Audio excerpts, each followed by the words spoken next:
Boa noite a todas e a todos. Meu nome é Lincoln Cardoso Brandão, sou professor do Departamento de Engenharia Mecânica e de Produção do Campus Santo Antônio da UFSJ. Fui convidado pelo professor Michel, professor Evelto e o professor Cristiano a participar do NID Camp, que foi a primeira maratona virtual da engenharia digital do Campus Alto Paraupeba. Atualmente eu estou como coordenador e professor do programa de pós-graduação em Engenharia Mecânica e minha atuação é a área de manufatura. Sou professor na engenharia na UFSJ, na Engenharia Mecânica, na manufatura há 26 anos. Vamos falar então de desenho gráfico e expressão gráfica. Tendo em vista a minha experiência, eu já trabalhei quase 10 anos nas empresas construtoras Norberto Odebrecht e Ferteco Mineração, que hoje é a atual Vale do Rio Doce, pouco para cima de Congonhas, aí na 040. E a expressão gráfica, segundo Medina, é um processo de ensino-aprendizagem com representações pictórias formadas por desenhos, fotografias, histórias em quadrinhos, esquemas gráficos, entre outros. Ou seja, toda aquela representação que você quer passar o seu sentimento, né? Não precisa necessariamente ser um desenho técnico, mas pode ser uma representação na forma de uma pintura, pode ser na forma de um quadrinho, né? Uma revista em quadrinho. Tudo isso é expressão gráfica, né? Foi a primeira maneira que o homem usou para representar o seu cotidiano. Nas pinturas rupestres já existia, né, a percepção que aquelas pinturas representavam o cotidiano ali, o dia a dia, né, os fatos que aconteceram naquelas épocas ali. Então, é um excelente recurso para a transmissão também de conhecimento, porque foi a partir da transmissão desse conhecimento, da expressão gráfica, é que pôde se passar conhecimento através de décadas e gerações. Focalizando no desenho, que é uma das partes, né, desenho técnico que a gente vai falar, é uma das partes de expressão gráfica, uma das formas de expressão gráfica, né, eu classifico os 4 objetivos básicos de se fazer desenho. Registrar o que já foi feito, que está no nosso cotidiano, uma grande obra que foi feita e de repente não tem projeto, não tem desenho, precisa ser, né, cadastrada, regulamentada, então você precisa fazer um desenho. Futuras obras e peças mecânicas que precisam ser feitas, né, que nascem da ideia das pessoas, né, de registrar suas ideias, e aí são transformadas em desenho para depois serem fabricadas, né? A necessidade de padronizar formas e geometrias, ou seja, tudo que a gente faz em desenho está padronizado em formas cilíndricas, cúbicas, triangulares, trapezoidais, são todas as formas geométricas tradicionais que a gente tem. E, principalmente, deixar essas informações registradas para a posteridade, né? No futuro próximo, alguém pode precisar de um projeto elétrico que foi feito 20 anos atrás para saber como é que foi o sistema elétrico, né? Como é que foi o cabeamento e tudo, e aí, de repente, tem um problema, para resolver esse problema, recorre aos projetos elétricos. Mesma coisa na hidráulica também, você tem um vazamento, um problema de adutora e tudo, você vai ao projeto dessa adutora para ver realmente onde é que está o problema, então você precisa ter um projeto propriamente dito. Bom, desenho, desde, né, da idade da pedra, né, o homem vem desenhando as pinturas rupestres e não parou de desenhar. Isso aqui é um desenho por volta de 1800, que é um sistema de elevação de carga, né? Normalmente esse sistema tinha um eixo que é acoplado a um moinho d'água, tá? E aí isso aqui provocava, né, o levantamento, né, de uma carga aqui, se um peso, uma pedra, qualquer coisa, né? Isso funcionava girando através da força do moinho d'água, poderia ser girado também manualmente, na manivela. E aí vocês veem aqui que já é o primórdio de uma engrenagem, né, onde tem pinos aqui que representam os dentes de engrenagem, que se acoplam a esses outros pequenos eixinhos aqui, essas peças metálicas aqui, provoca o giro e provoca o enrolamento, e aí, consecutivamente, você tem um enrolamento. Em consequência, você tem o enrolamento e o desenrolamento. Esse cabo, a subida e a descida da carga. Já existia desde essa época o desenho de detalhe, né? Você fazia um desenho de conjunto e fazia o desenho da vista explodido, o desenho do conjunto explodido peça por peça, o que deveria ser fabricado. Percebe que nessa época ainda não tinha cota, não tinha muito dimensionamento, era uma coisa meio que de proporção, né?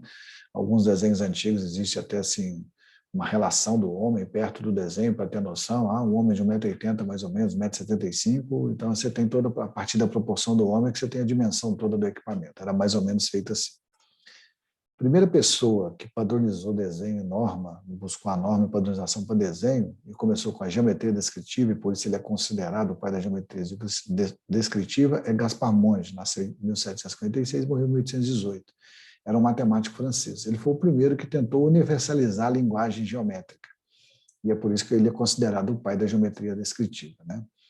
A partir das definições que ele propôs, né, da geometria descritiva, iniciou-se uma filosofia de representação universal, ou seja, todo mundo passou a seguir o modelo mundiano que a gente fala. E o que na verdade era isso? Era definir diedros, né, os planos ortogonais, né, e o espaço, né, que você desenhava uma peça, e aí em que diedro que ela estava, né, desenhada ou rebatida. Então, aqui no caso, a gente tem o primeiro diedro, né, rebatimento no primeiro diedro, como é que fica, que é esse desenho lateral aqui que a gente tem. Né? Então, a partir daí, a gente já tem uma linguagem universal de confecção e leitura de desenhos. Tá? O que acontece também nesse mesmo dado? A gente começa a colocar escala nos desenhos.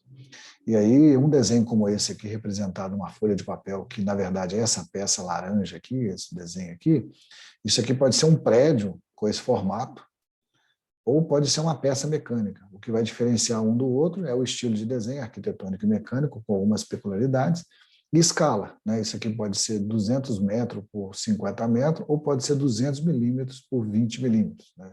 Por 50 milímetros, por exemplo.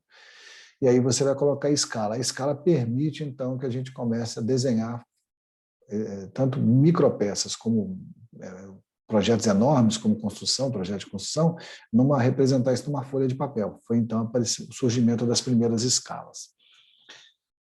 Além disso, essa padronização em rebatimentos em vistas em diedro, como está representado aqui, é permitir que pessoas pudessem copiar esse desenho ou pudessem reproduzir esse desenho, né, em outro lugar. Uma empresa, por exemplo, fazia o desenho no Brasil e poderia fabricar uma peça na Espanha, na Itália, né, como acontece hoje. Essa foi a primeira ideia para fazer representação de desenho. Isso há uns 40 anos atrás, mais ou menos, né, desde o início. Terminou na década de 90, que nós vamos falar mais para frente, mas no início, né, do desenho era isso aqui, uma prancheta, vários desenhistas, uma sala enorme com vários desenhistas, isso era um setor de projetos de uma empresa.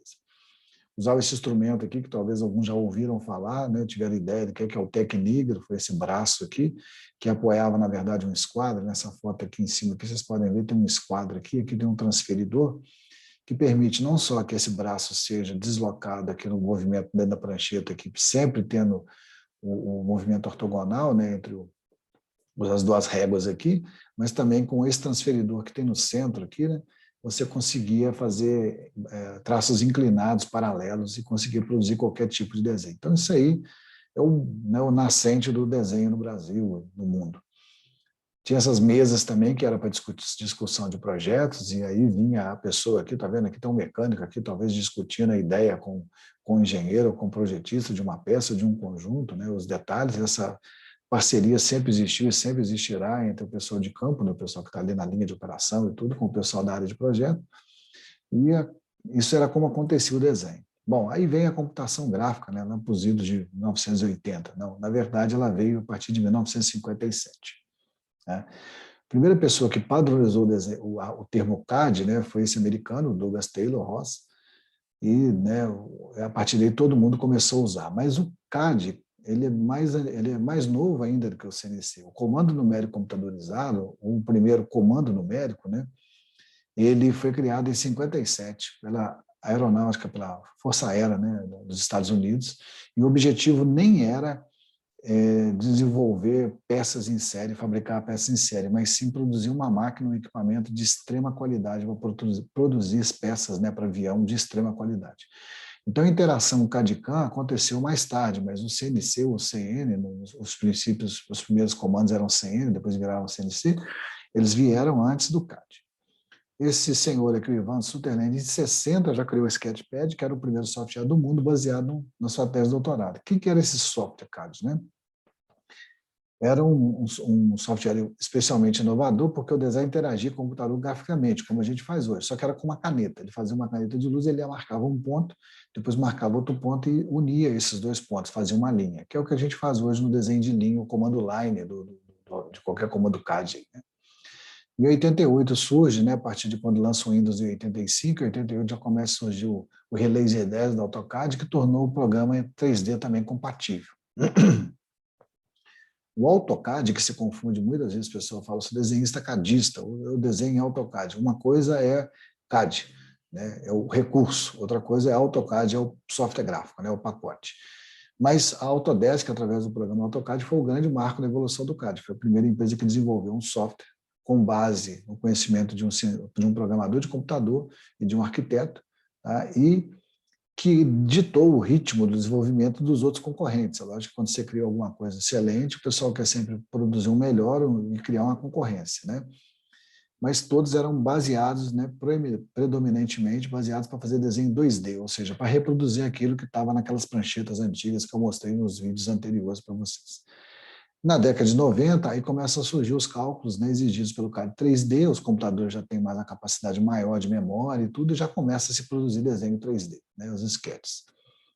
Em 95, né, lançado o SolidWorks, o primeiro modelador sólido, totalmente para 3D. Ele já não era um desenho 2D que recebia aquele comando que vocês conhecem, o extrude, né, fazia o extrude, já desenhava de forma sólida uma peça para o Windows. E isso foi seguido pelo SolidEdge e depois a Autodesk criou o Inventor aqui, né, que é o pacote gráfico também para disputar com o SolidWorks nos modelos 3D. Bom, software CAD. Por que usar? Para que usar? A partir daí, as disciplinas de desenho começaram a ser compartilhadas nas grades horárias dos cursos de engenharia, ou seja, o CAD começou a ser compartilhado com o tradicional desenho de prancheta. E aí a maioria das escolas começou a jogar as pranchetas fora, né, e começou a comprar computador. Vamos desenhar todo mundo no computador, né? Essa iniciativa, né, gerou, né, divisão de conteúdo, o que é software gráfico, o que é desenho, sempre gera também uma dúvida, sempre gerou uma dúvida entre os aficionados por desenho, né, por projeto. Que era o seguinte, sem dúvida, o software de CAD melhora a qualidade dos trabalhos, otimiza o tempo de forma significativa, isso é fato. Tá? Quando você precisava fazer antigamente uma modificação no desenho, você precisava desmanchar esse desenho, apagar tudo e redesenhar. No CAD você também faz, a única diferença é que você não usa borracha, né? Você usa o Erase, a ferramenta Erase, vai apagando as linhas e desenha novas linhas e tudo. Mas a grande vantagem é, quando você fazia um desenho no passado, você fazia um desenho único. Se você precisasse modificar o desenho, você só tinha aquele, era um original só. Hoje não, hoje você tem um original na tela, virtual, em que você pode mandar imprimir quantas cópias quiser. E depois, quando você modifica, você pode mandar imprimir mais quantas cópias quiser no papel. Então, essa é a grande vantagem em termos de otimização e qualidade, que o CAD trouxe para o desenho. Mas o desmanchar, o ato de desmanchar que você fazia com borracha, você também, né, faz no CAD, tanto é que a ferramenta de apagar chama Erase. Aí a pergunta, ainda é necessário em si desenho no papel após o surgimento de ferramentas CAD? Esse é um grande lacuna, grande pergunta que os professores, os alunos fazem. Será que eu preciso continuar desenho? A resposta é simples, precisa, sim. Pois existe uma mística que o software vai desenhar sozinho, o pacote CAD não desenha sozinho, precisa de um operador. Tá? Do mesmo jeito que a calculadora não faz conta sozinho. E nem o MATLAB, por exemplo, resolve soluções de integral sozinho, precisa da pessoa. Né? Não é necessário saber desenho, mas apenas conhecer bem o software CAD. Isso é um grande erro. Quem desenha CAD tem que saber tanto desenho no papel quanto o desenho do CAD. Precisa saber norma, precisa saber regra. Tá? Softwares CAD não substituem os desenhistas definitivamente? O desenhista não. É a mesma coisa que você dizer que um órgão eletrônico vai substituir um pianista. Todos os dois têm a sua qualidade no instrumento que eles tocam. Só que o pianista ele tem um nível de recurso, o cara que trabalha com o órgão eletrônico ele tem outro nível de recurso. A diferença é só essa, mas todos os dois vão produzir o quê? Uma excelente música. Tanto no CAD como no papel, você também pode produzir um excelente desenho. O que importa no desenho, na qualidade, é a qualidade da informação. Né? E não ele ficar bonitinho, aquele desenho bonito. O desenho tem que ser bonito, claro.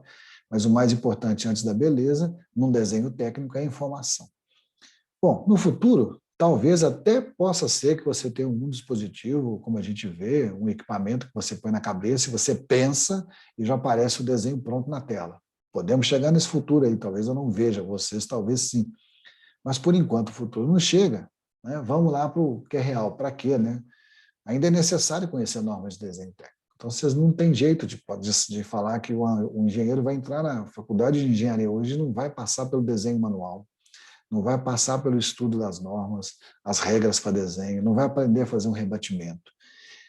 Um engenheiro precisa ter um engenheiro mecânico, um engenheiro civil, engenheiro de produção e mecatrônico, eles precisam ter uma visão espacial excelente. O mais importa é a visão espacial.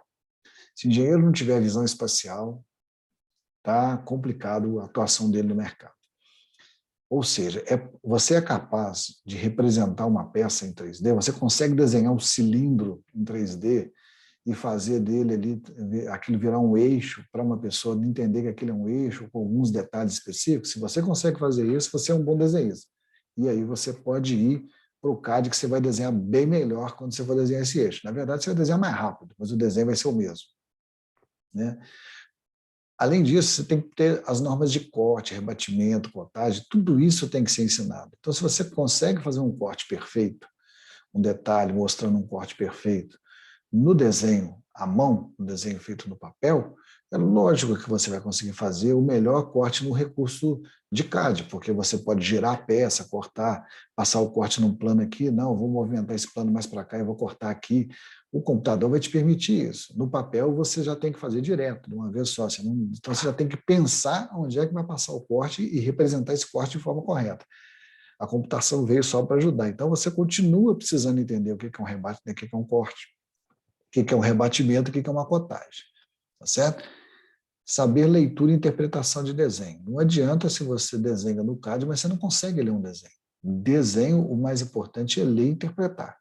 Tá? Interpretar escala, interpretar cota, interpretar dimensões, ver o que o desenho está fazendo lá na expressão gráfica que a gente viu no início, o que você quer de interpretação para esse desenho. É necessário saber desenhar e se expressar, tá certo? Ou seja, é necessário conhecer bem o que você deseja expressar, o que você vai demonstrar ali para o público, o que você quer chegar para passar essa informação, né? Então, sugestão, treinar muito, mas muito desenho à mão livre. Ou seja, quem faz desenho à mão livre consegue com certeza desenhar bem no pacote CAD, porque a única diferença é que vai mudar da tela do digital para a folha do papel. Basicamente é isso. Então, desenho mecânico, elétrico e civil é, acima de tudo, uma arte. Eu tenho uma fala com meus alunos quando eu dou aula de desenho, raríssimas vezes, por incrível que pareça, eu raríssimas vezes dei aula de desenho na universidade, apesar da minha experiência, mas eu falo com os alunos o seguinte, desenhar é igualzinho tocar violão. Você vai ter uma pessoa que sabe tocar violão e toca uma música legal. E você vai ter uma pessoa que sabe desenhar bem e vai fazer um desenho legal. Agora, você tem um cara que toca violão e vira músico, vira artista, vira gênio. Você pode ter essa pessoa também em desenho, mas aí é talento. Né? O que você tem que fazer é treinar muito. Aquele que tiver talento, é lógico, ele vai disparar na frente dos que não têm talento, mas não é por isso que os que não têm talento não vão ser bons desenhistas. Sim, vão ser. Só não vão ser geniais, mas vão ser bons desenhistas. Sim. Então é a mesma relação com a música. Tá? Então, assim, de certa forma, as ferramentas CAD vieram e com certeza ficarão para sempre no cotidiano de projetista e desenhista. Serão sempre ferramentas de auxílio e não ferramentas autônomas, ou seja, é ferramenta para te auxiliar a desenhar. Do mesmo jeito que o computador, com o software MATLAB, te ajuda a resolver problemas de integral, fazer derivada, gerar gráficos, o AutoCAD te ajuda a fazer desenho, que antes era feito no papel à mão livre. Né? Da mesma forma que no futuro não muito longínquo teremos carros autônomos nas estradas, mesmo assim ainda precisaremos conhecer as regras de trânsito, noções de trânsito e nunca deixaremos por completo o controle. Ou seja, por mais que um carro seja autônomo, como a Tesla está preconizando aí, que no futuro a gente vai poder sentar no carro e ele vai dirigir sozinho, mas a gente vai sempre ter que retomar esse controle desse carro aí. O conhecimento e talento humano sempre prevalecerá, inclusive no desenho. Agradeço a todos, a todas e todos e aguardo vocês na live para trocar mais umas ideias e opinião. Tenham uma boa noite.